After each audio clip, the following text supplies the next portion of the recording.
TVVP డిప్యుటేషన్లో అవకతవకలు. ఒకే ముమ్మ మీద 20 మంది వైద్యులకు డిప్యుటేషన్ అట.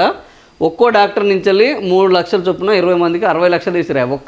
ఒక్క మెమ్ముతోటి 60 లక్షలు జేబులు వేసుకున్నారు. ఎట్లా అంటే ఎంత ఈజీ మనీ. మనము చాలా కష్టపడాల్సి వస్తుంది. ఒక 500 రూపాయలు సంపాదించాలంటే రోజంతా పని చేయాల్సి వస్తుంది. 1000 రూపాయలు సంపాదించాలంటే నానా ఇబ్బందులు పడాల్సి వస్తుంది.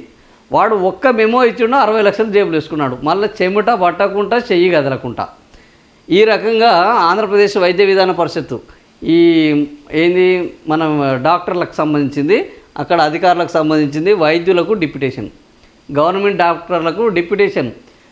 ఎక్కడ ఉన్న గాంధీ ఆయనను ఉస్మానియాకు, ఉస్మానియా ఉన్న ఎంజిఎంకు, ఎంజిఎంలోను కింగ్ కోటి హాస్పిటల్కు, కింగ్ కోటి ఉన్న వాళ్ళని నీలోఫర్ హాస్పిటల్కు, వీళ్ళని నిమ్స్కు పంపించడానికి, వీళ్ళకు వైద్యులకు డిప్యుటేషన్ వేయడానికి ఒక్కొక్క వైద్యం దగ్గర నుంచి 3 లక్షలు తీసుకురట ఒక 20 మందికి వేయడానికి.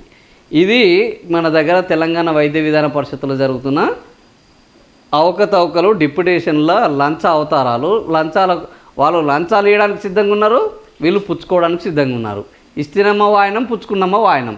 సో జరిగింది ఏందిరా అంటే జనాలకు పంగనామం.